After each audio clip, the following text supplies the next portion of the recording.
Good evening, everybody. Welcome to Wrestleview Post Raw number 124.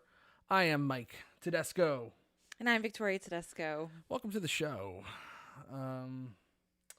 Well, if you liked last week's show, I don't have the energy to do that again this week, even though I could and I would love to, but there's just, what's there to really say about Monday Night Raw anymore? There's nothing else to say because it's essentially not, I'm going to say the exact same show. Like it's not a carbon copy. There were certain elements tonight that were carbon copies. Oh yeah.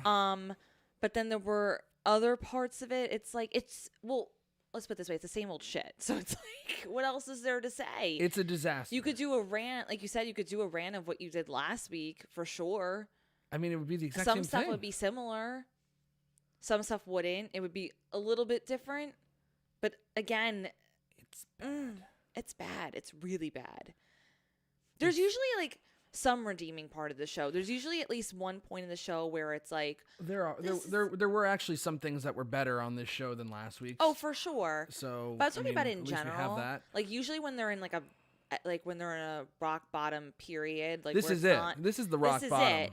But usually in the past where it's like, not really as many fans are watching or many whatever, but this is where I'm sorry. It's maybe financially nothing will ever be worse than 1995 for WWE, but this is the worst creative that I think period ever. There are always some redeeming things about the WWF in 1995. There was always a few things that could keep you hooked on and wanting. There's nothing here. Their main event scene is boring as hell. Everything about the show, it just takes you out of it. You can't suspend your disbelief anymore. You're just watching it. It's just like plot hole. This thing doesn't make sense. This is stupid. This sucks. It's gotten to the point where people are like, "Oh, Mike, it's not that bad. It was a fine show." And it's like, this was not a fine show. I don't care where you're at in your fandom. This show is anything but fine. Maybe this was less terrible than last week, but this show, that's not a good standard to make, But this show is still really, really bad. And if Vince McMahon wasn't, the guy's burned out. He hasn't taken a day off since the 70s. That's 50 years of just driving to a town, coming up with a card, and and then going home and talking about the card and dissecting everything and making stories and movies and trying to develop characters. He's been doing it for 50 years. He's completely burned out. He's also completely creatively bankrupt. There's nothing else. He can't give you any more. He can't. And if he wasn't so inundated and surrounded by yes men, if this friggin' pandemic didn't take away the crowd that could give him the instant feedback from whether we make movies, and whether our movies are working here, and bring some some true genuine feedback.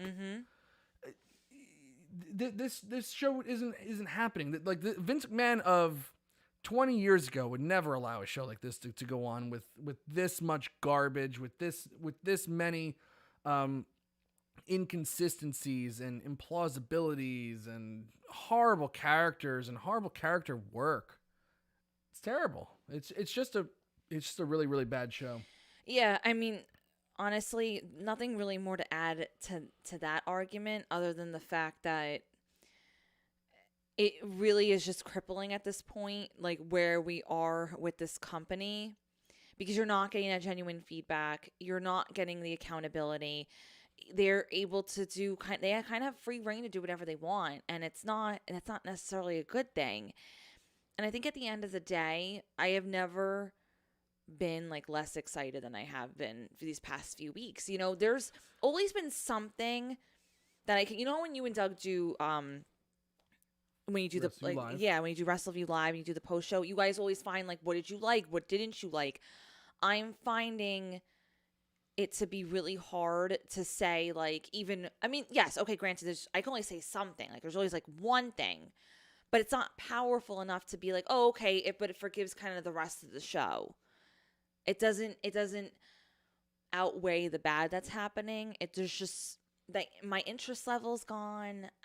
I find myself, like, wanting to do other things, It used to be when I watched a show, I would be like almost stalling, like, to do my work or to do the chores around the house or do whatever I need to do for myself. But now I'm finding, like, an excuse, like, oh, you know what? Maybe I should clean the dishes. Oh, you know what? Maybe I should do, like, my lesson planning. Oh, maybe I can whatever. I'd rather literally be doing anything else than watching this.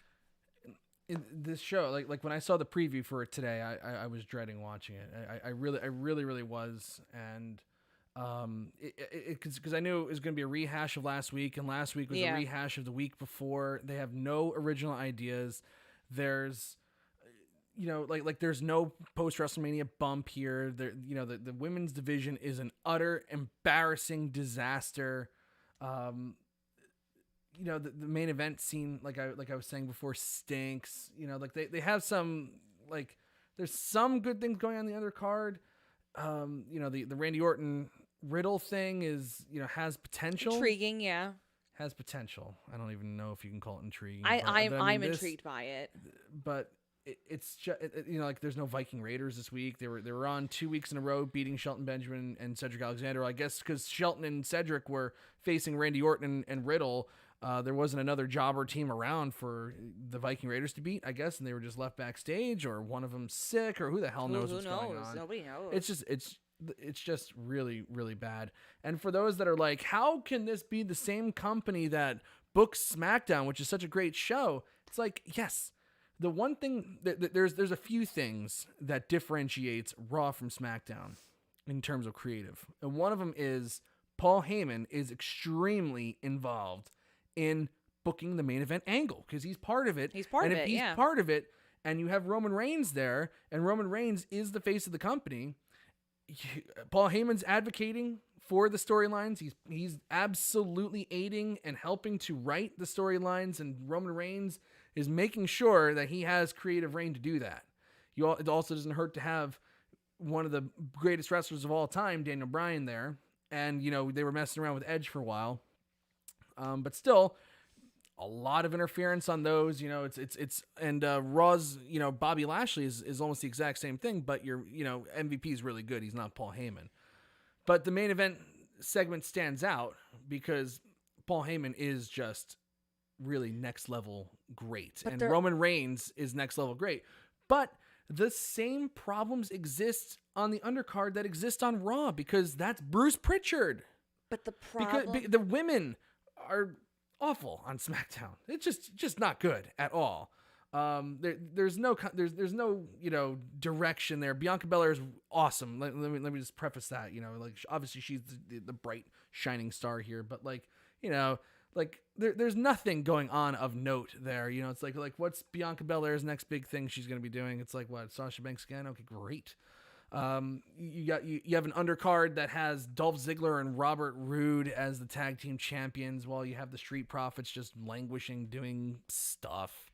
And Otis and Chad Gable, maybe their thing, maybe it's not going to be like it's just a disaster.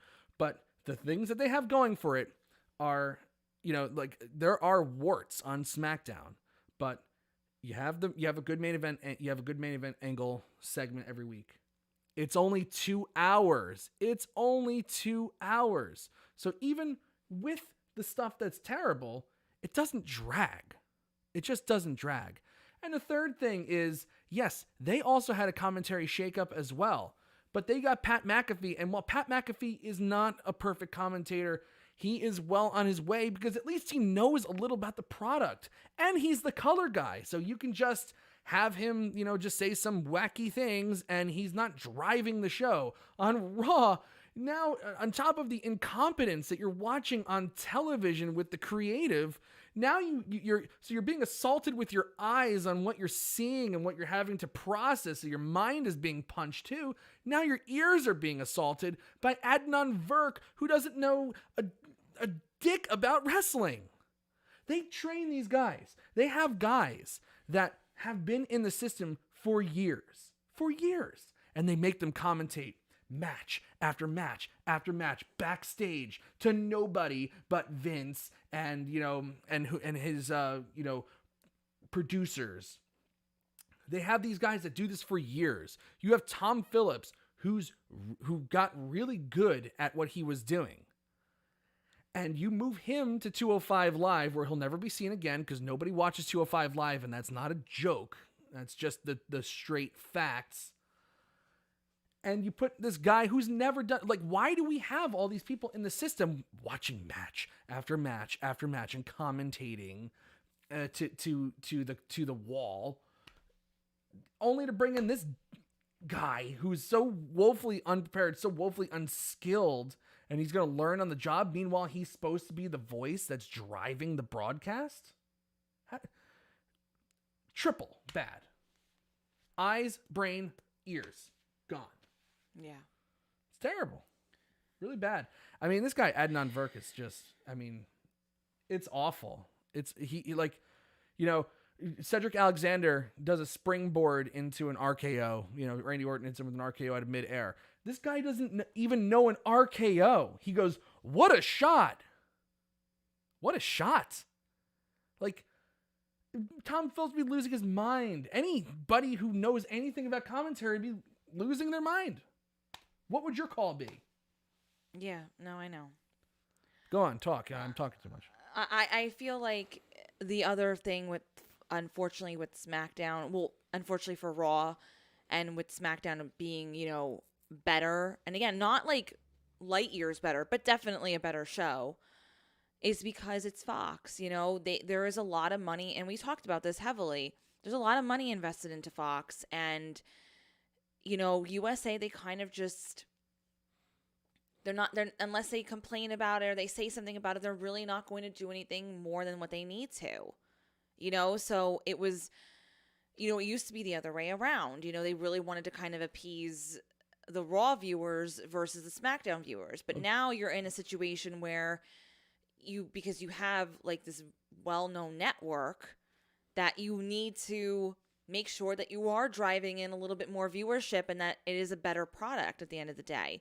So it's at this point just known that they're not equal. They're not equal shows. Yes, right. Of course, like you said, there's still problems on both products, but you still watch SmackDown and you don't feel like, oh my God, this is so bad. Like this is whatever. It's only 2 hours. You can make it whatever. Even if it is bad, you can make it through it. You can make it through it. And even at the points where, in the past few years where it hasn't been like the greatest time, again, there's always been like peaks where it fluctuates, where like people are very interested, people are watching, and then there's other times where like, they kind of casually watch it or they tune in and whatever.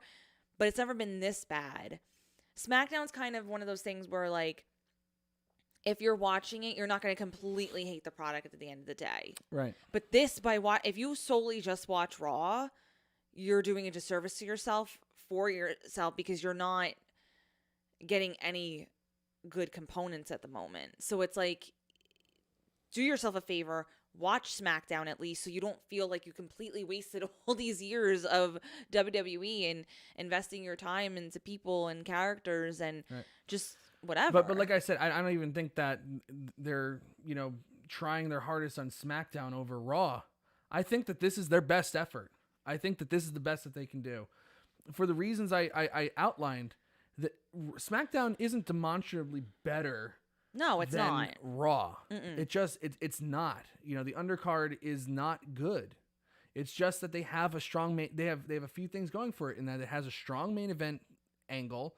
Or at least, it's almost the exact same story that's on Raw. Dominating champion, mouthpiece that's really good, but tons of interference.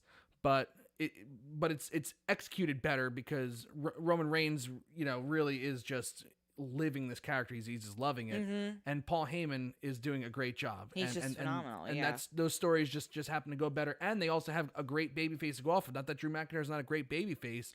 But there's just something different about Daniel Bryan. Bryan's like the ultimate, yeah. And it's 2 hours. It's really 2 hours, yeah. that's the big thing. I It mean, you know, is. they brought over the augmented reality to Raw that was that used to be a SmackDown exclusive. You know, they're bringing all the shiny things over to Raw as well.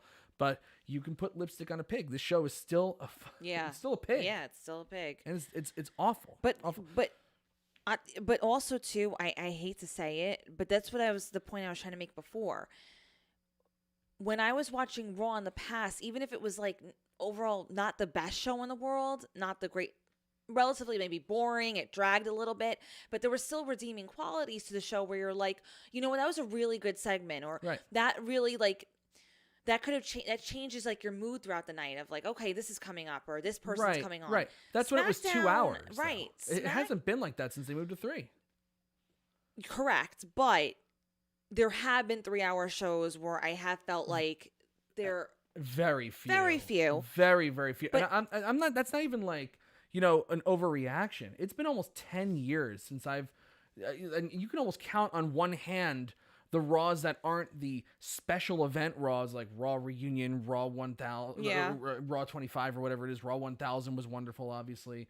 That's when they moved to 3 hours, so it really wasn't that wonderful. Raw 1000 actually is kind of like the WrestleMania 17 of Monday Night Raw episodes, where it's like, that was a really great show, maybe one of the best they ever did. Oops, but it ruined the entire future because we went to 3 hours. Oops, it ruined the entire future because Steve Austin went heel. It's kind of the same exact thing. yeah, that like You know, like there are some special episodes of Raw that are really good, but there's very rarely ever just like a Raw that's just like from top to bottom awesome. no, and agreed, but like again, the only point I'm trying to make is though there were still certain things that held your interest where you didn't feel like, yes, maybe at the end of the day you're going to say it's a bad show, but it's never been to this level. Right. And of just overall like, oh my God, there's literally nothing. There's maybe like one or two small things that you could say that are positive. Yeah. But sometimes it's even a stretch to even mention a positive. But SmackDown, at least, for me personally, at least it's a little bit better. You know, I'm not. It is better. I enjoy watching it more. It is better, and you can enjoy watching it more because the stuff that's bad doesn't really have a chance to be really, really bad because they're not making him drag it out. Yeah, yeah. You know, like I watched a 6-man tag tonight that was just there to be a time waster with, you know, Elias and Jackson Riker, who have no interest in, Damian Priest, who like is just so bland and uninteresting. They're throwing tomatoes in the ring at this point. Literally, that's what happened tonight. Yeah, that literally. You know, let's say hello to everybody before, you know. Oh my gosh. I mean, that's pretty much it. That's the entire show in a nutshell. So, I mean, you know, after we say hello to people, I think we have about 5.5 more minutes left to talk about Monday Night Raw. And that's it. There's not even any like wrestling news stories to really talk about either. So let us say hello to everybody. Mr. V is in the chat room tonight. Mr. V, he missed Raw for the 4,321st time in a row. Don't blame you at all. Andrew Elder, who followed our advice last week, you have to stop watching this show in order, if you want something to happen on this show that's better, if you want, you know, these scripted promos to go away, you got to stop watching this show. There's other shows to watch now, believe me. He left us, he followed the advice and watched Pawn Stars and had a better time. Andrew, We like Pawn Stars. we love Pawn Stars. Tell you what, I got a guy. What's your asking price? Oh, 10,000. Tell you what, I'll give you 250. Oh my God. That laugh. The laugh is like, I'm actually concerned for his health. That laugh, Rick Harrison's laugh does not sound good. And his jokes are even worse. But somehow they're still better than anything on Raw. Somehow, whoever's writing for them should write for Raw. I actually think it's Rick. Maybe there is something to say about scripted promos. But it must be Monday. It must be Monday. Oh, don't start that again, please. Well, that's what Goosey said. Must be the Monday. Oh God, don't do it to me, please. We got Quentin Walters here. We got Nafis Sadat. We got Daniel Schell. We have Mashoon Walls. He got a second dose of the vaccine. Good for you, Nice, Mashoon. good job. Nafis is not he's not feeling good tonight. He's battling a little depression, he's saying. So we send out our best to you, Nafis, and we love you, man. Oh my Anything we can gosh. do for you, just give us a shout. And don't watch Raw. Yeah, don't do it. We got I Am Alpha here. We got Jorge Oliva. Hola Familia Tedesco. Raw should just forget about the writers and let the wrestlers tell the story. At least they started with a match tonight. Yes, they started with a match tonight. Unfortunately, it was Braun Strowman versus T-Bar and Mace. I would have rather a talking promo. I would have rather a promo. Let's see. Vinny DiGirolamo. Make a damn move, Lashley. I freaking dare you. Oh, man. Haven. He loves that. Yeah. And they're asking, why hasn't The Fiend been on? Does anyone actually care? At this point, it's like that's gone. We're just being eaten alive by Alexa. I think it's Alexa now. Bliss. They just want that to be the main focus. Let's just talk about this sad. Let's just talk about this Raw Women's Division. I've already had my rant about this women's division. It's bad. It's really, really bad. This Mandy Rose thing, the Charlotte Flair thing. Like Charlotte Flair 3 weeks ago, it's like, wow, she cut one of the better scripted promos of her career and seems to be like really going on an upward trajectory. Yeah, now. And 2 weeks later, look at what we're doing here. Nope. She's been suspended. Now she's unsuspended. Yep. She paid $100,000 and is smiling. It's like, please. Like, that's bad. You got Nia Jax doing pratfalls in water. Rhea Ripley is back and forth with, I don't even know what the hell they're doing with her. Was a face last week. Laughing. Remember the rah, everyone, the cheering and the whatever, yeah, like, Asuka, like, the Mike's going like, now she's a heel teaming with Nia Jax and Shayna Baszler. She go figure. Wow, talk about. I thought the Big Show had a lot of heel turns and face. Rhea Ripley is taking. She's looking to beat. It took Big Show 25 years to get the amount of heel turns and face Rhea turns Ripley, that he had. Maybe Rhea Ripley's going to eclipse him in the first year of her career. This is what I think is going to happen. I'm making a bold prediction right now. How do you screw her up so bad? I'm making a bold prediction right now, everybody. They're going to have her turn every week, and she's going to beat Big Show's record of most turns in 43 weeks. But the creme de la creme, it's not even as bad as it's going to get. It's just not even as bad as it's going to get. You know, like the one saving grace is Asuka. You have Naomi and Lana that are atrocious. My poor Naomi. She's not good. She's Naomi. totally lost her drive. Lana is really just some of the worst offense I've ever seen in my entire life. I love Naomi so much. Oh well, she stinks. What are they doing to my girl? But it doesn't even matter because it's not as bad as it's gonna get because we got Alexa Bliss on the horizon with the damn puppet that's going to be running everybody over. You just wait until Nia Jax takes a bump. Bouncing off of Alexa Bliss. And Lily's going to just like come on in and like. Oh yeah. It's gonna get worse. It's going to get worse. We're not even at the peak of rock bottom with that part of the division, which is sad. Really sad. I mean, it's just atrocious. The good thing about the show tonight was the addition of Sonya Deville as an extra WWE official on Raw now. So at least we had that where she's kind of healing around backstage. Gives Mandy Rose something to do as well. Well, it gives her a little heat. Yeah, exactly. It kind of gives a little drive there to be like, she's obviously comfortable working with her. They have a good connection, good chemistry. That would, in theory, hope it'd help, but in theory, everything's always in theory.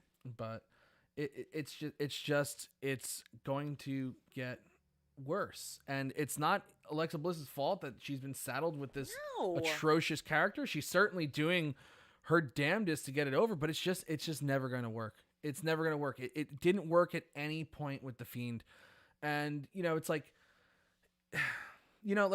So a prime example is the tag match tonight with Riddle and Randy Orton, which they're now going to be RK Bro for a little bit until Randy Orton turns on him. They face Cedric Alexander and Shelton Benjamin. And, it's like you got 3 guys in the ring and Riddle that are probably like, Cedric Alexander and Shelton Benjamin are probably like, we were part of like the hottest stable that they've had in WWE in a little while. And inexplicably, we're broken apart from them, and we're doing jobs to the Viking Raiders every week. Now we're doing a job to the RK Bro, It's like, where did we go wrong? And it's like Randy Orton went from being one of the biggest surprises that was of a very good point. One of the biggest surprises of 2020. You know, that incredible feud with Edge. Unfortunately, had that one bad WrestleMania match, but they had their match at Backlash, the greatest wrestling match of all time. Not quite, but it was a really good match. Good feud with Drew McIntyre. Went a little long. The night vision goggles and beating up the legends was a little stupid, but he did win the title for a little bit. And then he got saddled in one of the worst feuds in professional wrestling history. Seriously, with the Fiend. And now he's in a total nothing tag team. I mean, it has potential for some comedy if they do it right. But it's a total nothing tag team, nothing feud with Riddle. They don't see, obviously he's a one-dimensional character. He's a stoner. There's not much of a future in there for Riddle. He's going to be a comedy guy. So whatever rub Randy Orton gives him, it's going to be taken away. It's just going to be taken away because that's how they book. Look at the great rub that Keith Lee got from beating Randy Orton. You haven't seen Keith Lee since February, and there's nothing wrong with Keith Lee. He's got a story to tell. He's waiting to come back. They're not using him. So don't tell me that, oh, this is Randy Orton putting over the young talent. It's going to do wonders for him, because it didn't do anything for Keith Lee. And Keith Lee is better than Matt Riddle. And Matt Riddle is really good. But you have Randy Orton sitting there like, wow, like this. Do you think he cares anymore? I don't think he cares. I think he's happy. I think he's happy with his career, and I think that's that. But I think you're right, though. I don't think he's necessarily going out of his way. I think he's just doing what he's being asked to do at this point. I don't think he's necessarily being like, oh yeah, he's going to Vince. He's like, yeah, let's put over this guy and let's do whatever. I think he's just, this is what you're doing. And he just does it. Yep. He's got it. I mean, let's put it this way. He'll do it to the best of his ability. This was not a bad, it wasn't a bad segment. It wasn't a bad segment. For sure. It was actually I'm not going to say one of the better ones, because there wasn't much better on this show. Actually, it might have been the best. Probably one of the best, you know? Which is not saying a whole lot, but definitely something. Randy Orton, obviously, seasoned guy, put a lot of years in this company, doesn't need to prove himself. Obviously, that's a fact. He could just kind of coast if he really wanted to. Just do what he does. Well, he was for a long time, and then all of a sudden, that's why it was the big surprise that he came back and was one of the best things about 2020. Absolutely. But he was incredible. His promo work all of a sudden just stepped up and got really, really good. Really good. His match work was excellent. Mm-hmm. He cared again. He even admitted that he was coasting for a long time. And then he got motivated working with Edge. Yep. And it got good from there. Really. And now it's like, he'll always have the reputation, though, of just, being impressive and doing well. And so he doesn't really need to do much at this point, and I think he's okay with that. Right, but you have three guys in that ring that are just like, what happened there? Yeah, it's like how did we botch that? I'll never understand breaking up the Hurt Business like that. And now it's like, like T-Bar and Mace are kind of part of the Hurt Business. They're kind of not, but then they just screwed Lashley tonight in the main event segment. Like how about a main event segment? Okay, let's talk about the beginning of the show, because do we have to? Well, it all ties together, because this is it. I just prefer to talk about something else at this point. We're going to. But not I don't mean wrestling related. I know. We will. We'll get to that point eventually. We got Corey Howell asking where the hell AJ Styles and Omos are. I'm officially concerned. Mike said the same thing. He was saying the exact same thing. He's like, I genuinely don't know. And correct me if I'm wrong, because you know more about this stuff than me. There hasn't been any reports as to what's going on, right? No. Not even an inkling. I don't even know, is it COVID at this point? Because usually with COVID, I mean, you have somewhat of a period, but then I don't know. I don't know. I have no idea. It's weird. I don't know why he disappeared. I don't know why they disappeared, because Omos got one of the better reactions at WrestleMania of anybody. It's like, wow, I was really surprised. know. I mean, he's just basic in the ring, basic big guy stuff. And but AJ Styles is AJ But he did it well, Styles. AJ Styles. I mean, was he injured at WrestleMania? Maybe, but they haven't even mentioned them in 2 weeks. No, but that's the thing. They like usually, they're the Raw Tag Team Champions, right? Usually when they mention somebody, they usually mention them like, oh, whatever, so and so. They make up something, but there's been literally no talk at all, which is kind of like, ooh, like what the hell? And now you have like the New Day just messing around with Elias and Jackson Riker. Are those the only tag teams on Raw? Let's think. Hold on. Well, RK Bro and the Viking that's Raiders. Very new. Okay, the Viking Raiders. So 2. And wait, hold on. So Cedric Alexander and Shelton Benjamin. Oh, and T-Bar and Mace. There you go. All right, so 4, but still. T-Bar and Mace. Wow. Mace. Let me just go, wow. I mean, Mace was atrocious tonight. Atrocious. This guy doesn't belong anywhere in the vicinity of a professional wrestling ring with a live camera on him. Even in the vicinity. He can be in a ring, but it can't be on television, and it has to be in a training facility, and it has to be for a few years. Because this guy is the pits. The fucking pits. He's like, really, I felt embarrassed for him tonight when I was watching him. I mean, like, like I know what I'm looking for. I know what makes wrestling good. I've watched enough of it, and this guy doesn't have it. At least not yet. There's, there are a few things that he does that look fluid because that's the shit they practice in the performance center. But the basic, ring knowledge, the wherewithal in the ring, like, I'm still laughing at what you just said. It just doesn't exist. Of the ring. He's not. He's not even worthy of just being in it, like a ring, just standing there. He needs to just be away. He can't. Maybe he can assemble the ring, but he shouldn't be in the ring performing in it because he's really, really bad. Really bad. He has no. He just has no. He's not a natural. It's hard to even say that he's green. He just doesn't have it. And maybe he'll find it eventually, but maybe again, it's like the same principle as Adnan Virk. Do you really want somebody just learning on the job? No, I don't. Not at this time. There's always let's put it this way, in the very beginning of the pandemic, I was like, you know what, this is a great opportunity for people to kind of grow and to do their thing and to whatever. But now, you know what?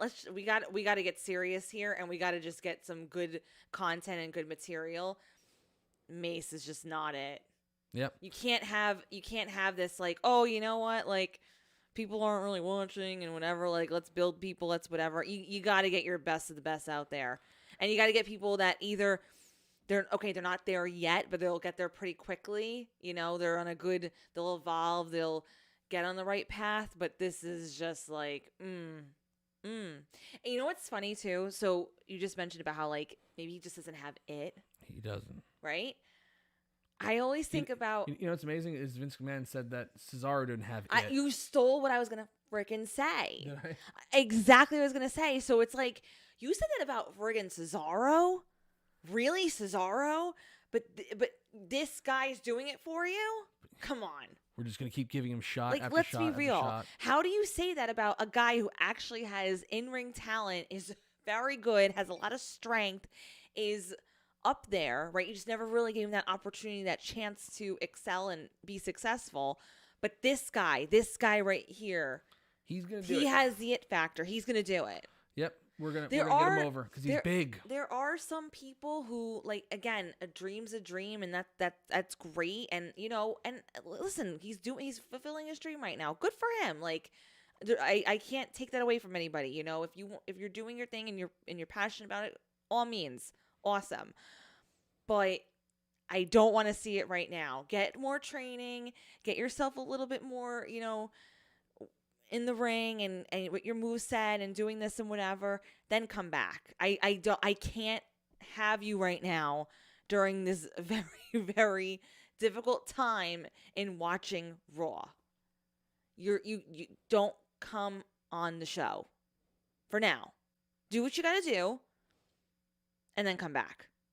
Indeed. You don't need to be here right now. We need top people. We need people who are going to do what they are supposed to do. Even if storylines are lackluster, which, yes, of course we know they are, but we need people who can perform in the ring. And it's not working. If you're not going to have good stories, you have to have at least people like in the ring. You have to, one or the other. And it's like the Braun Strowman thing, like with Shane McMahon, like what did that do for anybody? It's just what did that do? Now he's going for the WWE title. It's like, God almighty. That 2-on-1 handicap matches, these guys are God almighty. Just really bad the way they're being booked. It's no better than Retribution how they're booked there. So we had a rehash of last week where Drew McIntyre did the 2-on-1 handicap match. Yes. Same thing, wins. He wins by DQ. Braun Strowman, same thing, wins by DQ. Strowman comes out for the save last week. McIntyre comes out for the save this week. We get a pointless tag match. That T-Bar and Mace win by some technicality DQ count out this time. Complete and total rehash of last week. Garbage. Then, Strowman gives him a running power slam. Oh, yes, that was the whole point, to build to that. Oh, what a wonderful creative job they did. What a great job. I got to say, real quick, I don't mean to interrupt you, and please don't lose your thought. From this last week, this motion to this week, I got to say, the animation is really adding to this show. Thanks. I wish I didn't have to be so idiotic with this stuff, but it's like that's what I'm being presented. Anyways, continue. And then we get a main event match that actually wasn't awful, with Drew McIntyre and Braun Strowman, and then they just ruin it. They literally told you at 9:30. First of all, Bobby Lashley hasn't been seen since the night after WrestleMania. He comes back this week. And they put him on at 9:20, not even at the top of the hour. Like, what the hell is that about? They put they put that god awful 6-woman tag with Nia Jax falling over the water in the 10 o'clock spot. Not Bobby Lashley, the WWE champion. They put friggin' what was the other thing? Oh, they put the horrible Charlotte Flair segment at the 9 o'clock hour because everybody wanted to see her get fucking reinstated. It's like what are we, like, you're the WWE champion. Priorities. like what are we doing here? Come on. Priorities. Anyway, maybe it's for the best because at 9:20 they essentially told you the ending of the show. True. So you still had an hour and a half to go, and you have Bobby Lashley and MVP saying, "Yep, by the way, we're going to interfere in the main event tonight." Just so you know. Just so you know. Do you like interference finishes? Because they're on every week on Raw and SmackDown. You're going to get it here, too. If you really like it, make sure you tune in. Keep it coming. It's like, are you kidding me? And that's exactly what happened. But it was like it was like this stupid. Like T-Bar and Mace attacked Drew McIntyre in full view of the referee. Why? Because they didn't they made contact with Drew McIntyre's fist. That's okay. That's legal. Are you kidding? What? Must be Monday. Must be Monday. Must be Monday if the referee looks like an idiot. If you can't beat him, join him. I'm just going to join you on saying must be Monday. Must be Monday. Must be Monday. It's brutal. Just shit. And now it's like, oh, Braun Strowman, Bobby Lashley, and Drew McIntyre for the WWE title at WrestleMania Backlash. WrestleMania Backlash. Like, what an awful name. That's an awful name. It's like, how misleading. And it's like, like those like little tropes that they make the WWE announcers do. Yes. It's so painful during the main event. Corey Graves has not been good in a while. Agreed. Because he's been McMahonized, on the headset. He used to be good. I used to really like him. He used to be good. He's not good anymore. And when they were doing those 2 counts, it's really, really hard to say in 1 second, is he going to WrestleMania Backlash? No. It's like, he already kicked out 15 minutes ago and you've got finished with that damn sentence. It's like awful. But like, that's always the thing. No. He's going to WrestleMania. Is he going to go to Royal Rumble? Is he going to go to SummerSlam? Is he going to go to WrestleMania Backlash? And it's like, why do we have to shoehorn all this stuff in? It's like, remember when the Undertaker streak was going on at WrestleMania? And they're like, the streak is over now. But it's like, like on literally every pinfall, we have to do that. Do we have to? Well, like greatest wrestling match of all time. Like they always, like you said, they always have to have There's these always little something like stupid. not catchphrases, buzzwords, those buzz phrases that they're like. It's just Oh my gosh, ridiculous. WrestleMania Backlash. What a WrestleMania joke. Backlash.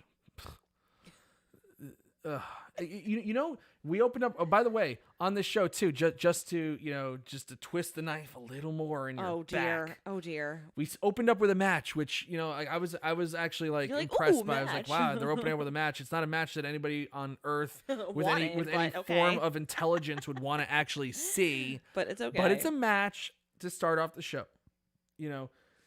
After we had that.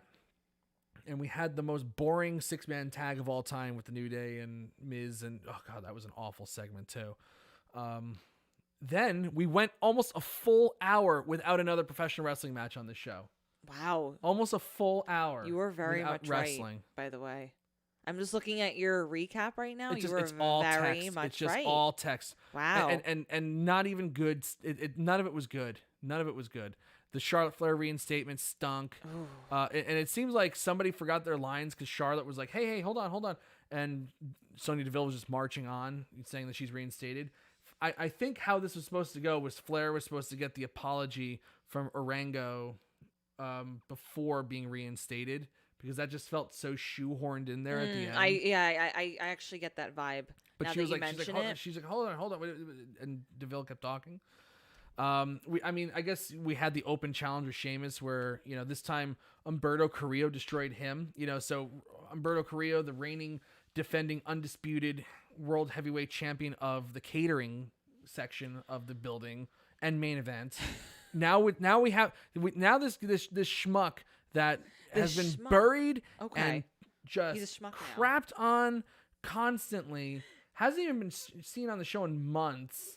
Now it's time to take him seriously again. This guy is the new version of Mojo Rawley, where it's like, time to give him his 3-week push. He's infinitely more talented. But think about the guys that they have languishing in Please awful. Don't ever say that again. He's a good talent in the ring. He has no personality. Just don't ever mention Mojo Rawley. No personality at all. No character at all. Good in-ring talent. Think about like the guys that they have in the catering squad right now that have so much talent that are doing nothing, that have no personality, like Ricochet, but can go in the ring. Like all these guys need like there's so many opportunities for a manager, somebody who can talk, to come up and help these guys out. Instead, we have like Angel Garza, who literally could be the next Eddie Guerrero. He's that good. Is instead hitting on Nia Jax and getting into a love triangle with Reginald. God, you gotta be kidding me. But must be Monday. No, not even that. But we have Mace. We have Mace, everyone. We have Mace. So those people that are sitting on the sidelines while Mace is stealing the show. Must be Monday if I'm watching the show and I want to take a can of Mace and spray myself in the eyes. I would rather snort Mace than actually watch this show sometimes. It's that bad. Oh, man. That's pretty deep.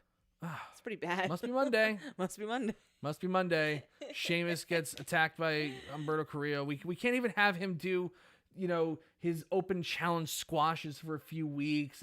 We have to immediately 50-50 him with Humberto Carrillo. Oh my gosh. He has to be 50-50 with Humberto Carrillo. So aggressive. I swear, if this is on WrestleMania Backlash, I'm going to be fucking pissed. I'm going to be so mad if I have to watch Sheamus versus Humberto Carrillo. Even if it's on the kickoff show that I don't even watch, I'm going to be mad that it was on there. Oh my gosh. I'm going to be mad. Everyone, he's getting aggressive. No, because that's a total waste of Sheamus.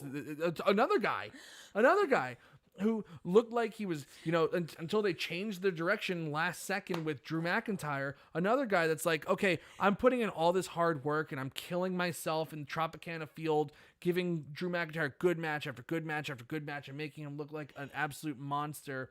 And I'm set up for a WWE title match, when Drew wins it back. And now he's doing the JOB to Humberto Carrillo. No. And no. No. Not okay. This show, I don't want to hear it from the apologists on Twitter. This show is not good. Oh, Mike, it's fine. It's fine. It's not. This is not fine. This is endemic. It's terrible. It's not getting any better. It's not going to be better.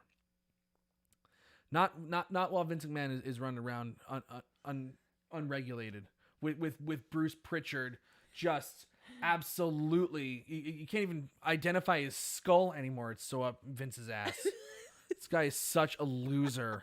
And you have, this guy, Nick Khan hiring his former, this guy that he used to be, he was Adnan Virk's agent, and now talk about nepotism. This guy sucks, and it's like, oh, he's my guy. It's like, okay, we'll put him on. We'll make him the lead announcer for Raw. I don't know. It's like, why couldn't he? Couldn't. Is that really how the conversation happened? That's exactly how it happened, because that's where Vince is. I don't over there. It's like, what are we doing? He should have started on NXT UK or 205 Live, not Tom Phillips. You don't move Tom Phillips out of that position. You don't get rid of Samoa Joe and replace him with Corey Graves. God, I mean, like, they missed the Glasgow Kiss tonight multiple times. There was spots that were just missed that Joe would never have let go. There's 15 times I've seen in the past 3 weeks, Drew McIntyre hits the Glasgow Kiss, and they're just like, oh wow, what a shot! Oh wow, thanks for all that excitement, Adnan. I feel really excited watching this show. Oh man, he got him good with that thing. It's like, yeah, good job, Adnan. You're doing a great job. It's like Samoa Joe. They're like, where's the? Give him a kiss. Right, Give him a kiss. Clap in my ear. Oh, shush! It's a headbutt. Give us a kiss. Where's all? There's no intensity in the ring, in the stories, and now on commentary, you can't even.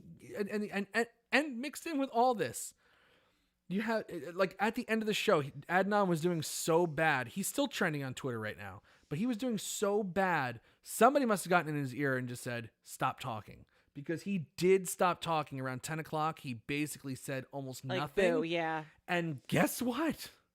It didn't get any better, because now the show is being carried by Corey Graves and Byron fucking Saxton. Wow.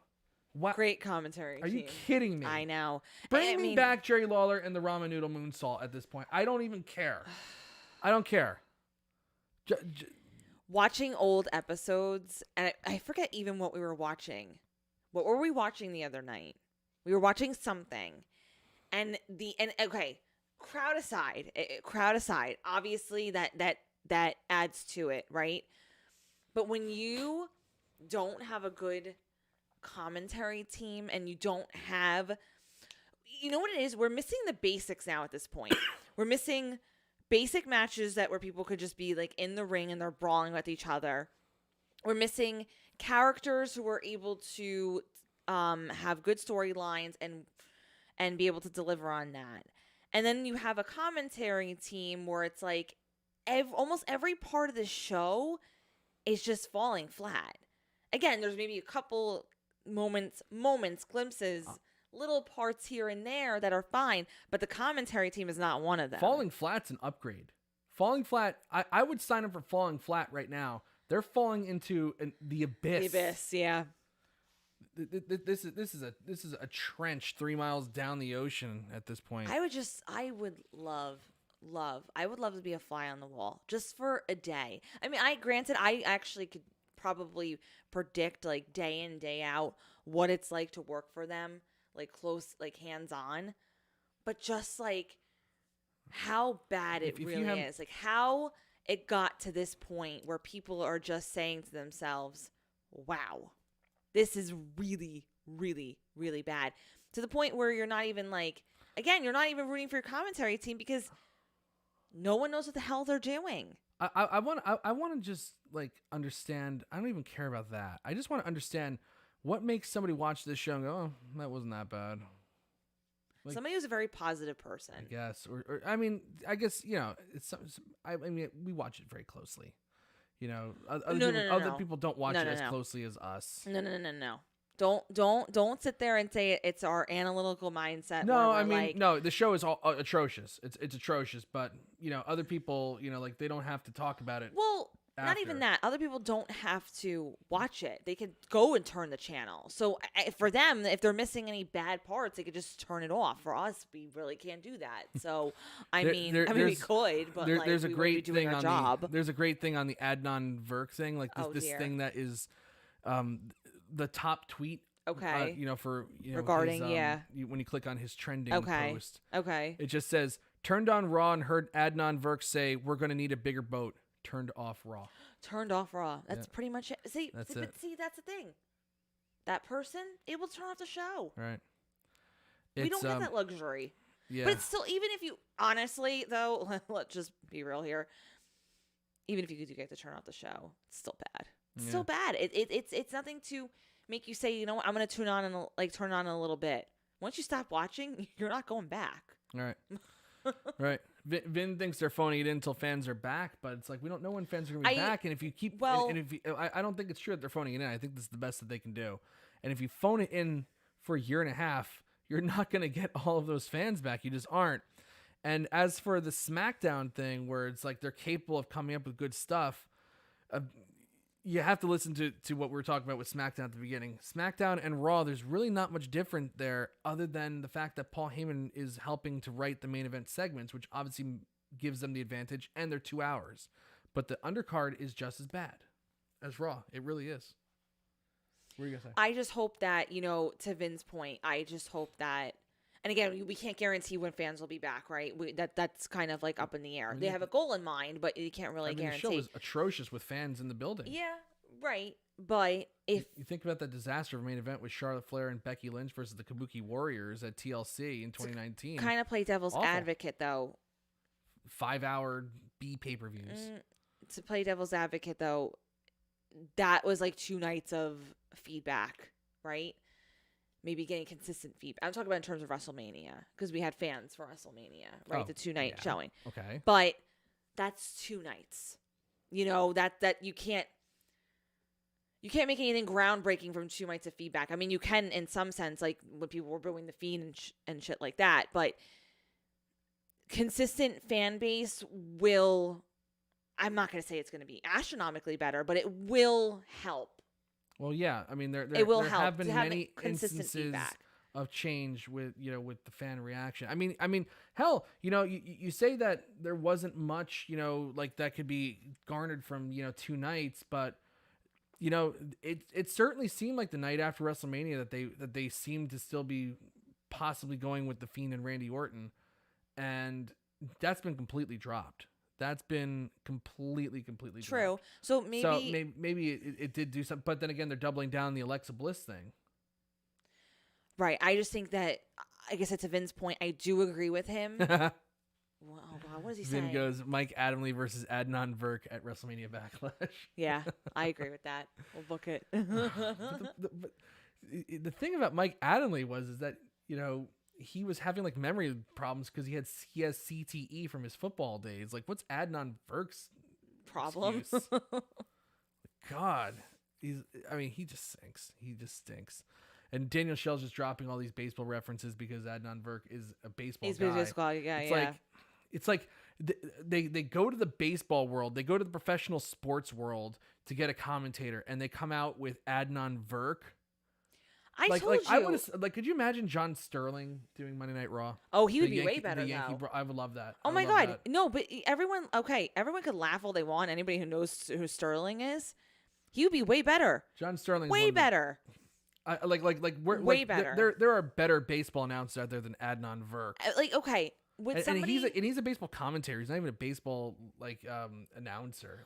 He doesn't call games. With Virk, it's like I can imagine him at the baseball. I really can. I can imagine. Adnan Virk sounds like he's calling a golf tournament. Like he's not even exciting enough to cover baseball. This guy, I would expect to see him at a cricket match. He sucks. He's really, really bad. And I'm sorry, it's 3 weeks in. And yes. Now I really want John Sterling. Yes, they absolutely sent him in there. I mean, like in Adnan Virk's defense, they sent him in there completely unprepared. He got hired days before he was sent out there. He knows nothing about professional wrestling. It sucks. What is he saying? But what was I gonna say now? I can't remember. Oh well. You say golf tournament, cricket, like Adnan Virk. Oh yeah, but John Sterling would be like, he could at least garner some excitement calling an RKO. Could you imagine that? Oh, he would be here comes Cedric Alexander. He is coming high. He is going far. It's an RKO. It's an RKO. And Randy is feeling extra Randy. Or Andy is dandy. That Randy is dandy. He hits an RKO out of nowhere. And our Team RK Bro picks up the win there. Let me tell you something, Susan. That was incredible. Oh, John, then Susan be crying, but well, even John Sterling would be like, "It is high, it is far, it is a drop kick." Like, he would just like, God, but it would be entertaining.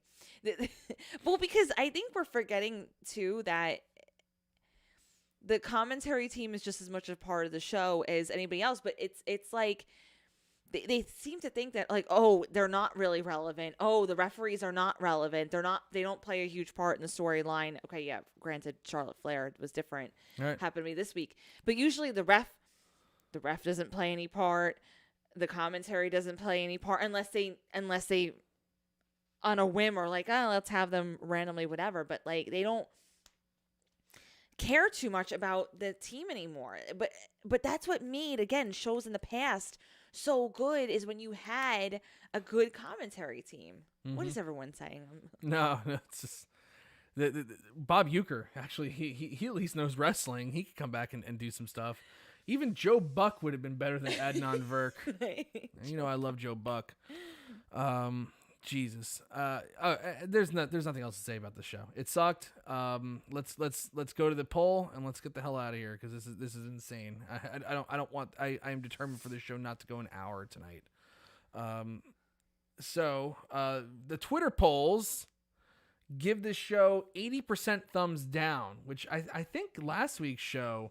I thought it hit the 90th percentile. I think it was 90% down, which would make last week's show the lowest rated Raw that I think I've ever covered since I've been doing the poll.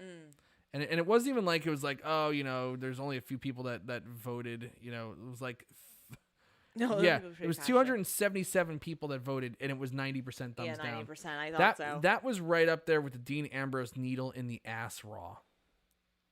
It was. And I think I can even go back to that one. That was 2018. I don't remember. I do. Don't worry. Okay, good for you. But I think people are very passionately. They do a thumbs down. Yeah, it's atrocious. What does everyone think in the chat while we're pulling this up? Please tell us what you think about this show in the chat. That would be wonderful to hear. That would be fantastic, because we really want to know how you feel. And if you did disagree, I would like to know why. And we can have a conversation on the side. Absolutely. Anybody who did enjoy the show, please talk to me. Feel free to message me, because I need to know. I need to know what your thoughts were.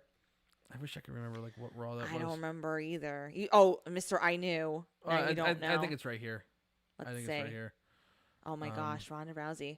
Oh, that's news.